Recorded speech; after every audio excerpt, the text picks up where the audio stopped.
Hi, I'm Simon Rushton, and this is Taxi Chronicles Podcast. On this podcast, we spontaneously interview unsuspecting passengers with their permission, allowing them to share their intimate life stories and concerns. As our slogan states, real riders, real stories. Some riders prefer to be anonymous, while others ask me to tell their story later on. Either way, there are all genuine 5 to 10 minutes stories, so sit back and enjoy this episode. Hi, today I'm talking about drones, drone taxis. I had a conversation with a guy months and months ago, way before I started this Taxis Chronicles, and he was explaining his job. He deals with the technical side, as in the processes of these drones, and he was also explaining the problems that we would have in trying to install them in a city like London. Obviously, for those who don't know, London's like 2,000 years old. It was built by the Romans, called Londonderry. It's all marshland. So they had the Great Fire of London, and then which had small alleyways, and it was real dirty streets. And then they expanded it a bit with the idea of the metropolitan, taken from the French idea. But it was designed traditionally at its latest for horse and carts. We're not talking the outer perimeters of London, which have been designed on more of a modern side of things. But generally, the indent city of London, the inner boroughs of London, are all designed for smaller passenger vehicles. Reason why I stress this point, so I've actually had to do some research on this, and he was saying that there's nowhere to land a drone in London. Yeah, you could land it maybe on some tower blocks for the rich and elite, but we're not a city. We're a city of Victorian and Georgian houses and small alleyways and passageways, and North London has its dual carriageways, and we do have some quite strong winds at times. So we probably will never get drones. Also, there's an emergency factor that the companies have to explain to the government if it's going to crash, because you aren't in control when you're in the drone. It's automatic, so you could be an old person, obviously, as long as you're not overweight, because most weight restrictions are 100 kilograms. They've designed a new drone where it can take 2 people, so that would be 200 kilograms with luggage. But depending on the kind of people, you put your shopping in there, your shopping weight will have to be taken into consideration. If somebody's just been to Argos and bought a load of dumbbells, that thing's going to drop out the sky really, really fast. But back on point. So the main thing is landing. There's no places real to land. If it was a new city, let's say like Milton Keynes was, then we could have designed that in process. On the flip side, he was saying that you have places like in Africa, in Dubai, where they're designing these new cities and the blanket things, that they won't have a problem at all installing the drones and getting them where they want them. So if you're in those cities, as recently, a year ago, the king or sultan of Dubai has been taking his first taxi ride. I think it's 5 minutes in the sky, being flown around the city and shown publicity, shown around the city. But these are certain things you need to take in consideration if you're thinking about one of these drones. What he said is, if the drone's going to crash, it needs to be able to crash, make a decision not to crash into a building, to crash into a park, crash into a tree, something else where it would only kill the occupants of that or occupant of that vehicle.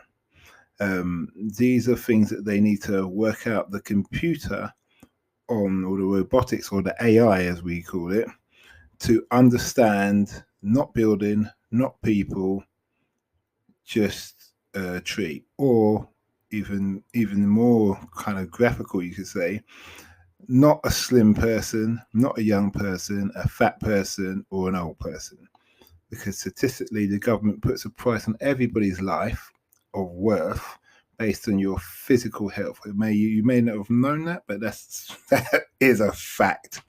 I think there's been quite a few BBC documentaries about it in that respect.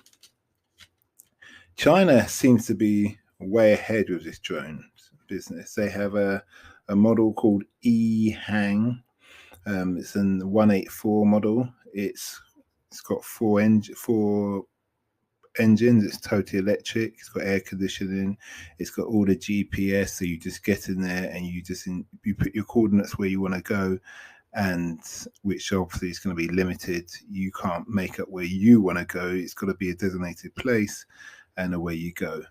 In Dubai, they say the company that's making them, I believe it's a European company, are saying that they're going to have them ready in 5 years. So Dubai will be that futuristic city still, along with their eco-friendly city that they're building. I think that's somewhere in the UAE, where they've that's another podcast in that stuff.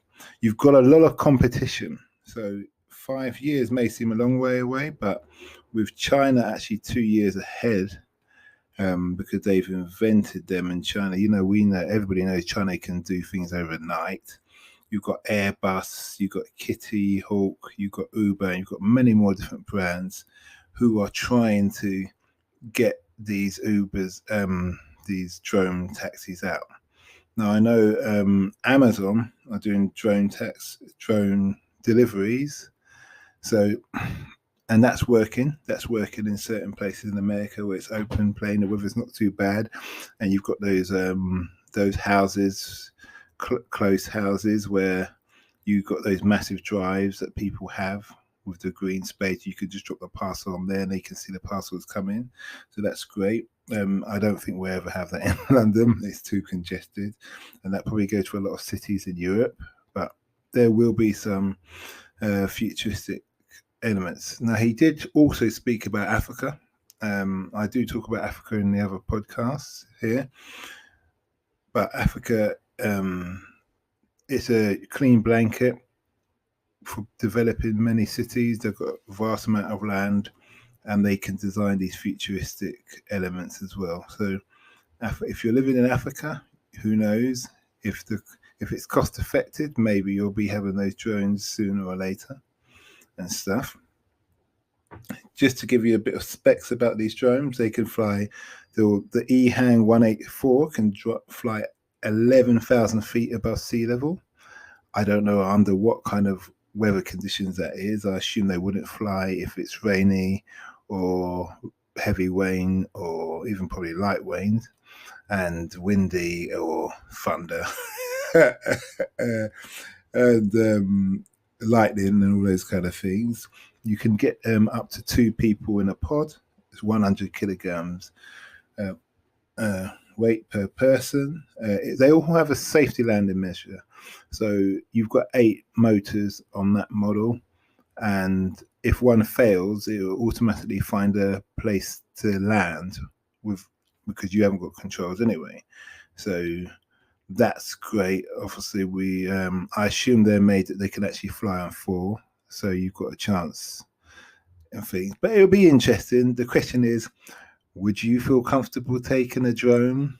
Would you want a house next to a drone station? Things constantly flying over your head. If they did fail, it's going to likelihood crashing your house.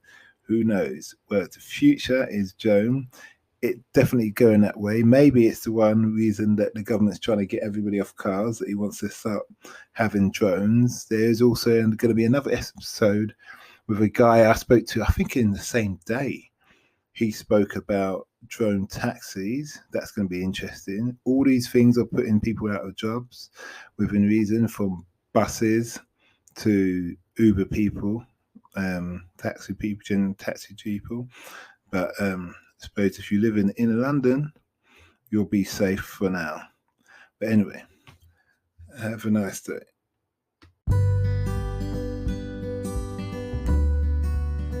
We hoped you liked that episode. Keeping in mind, we never know who we're going to interview.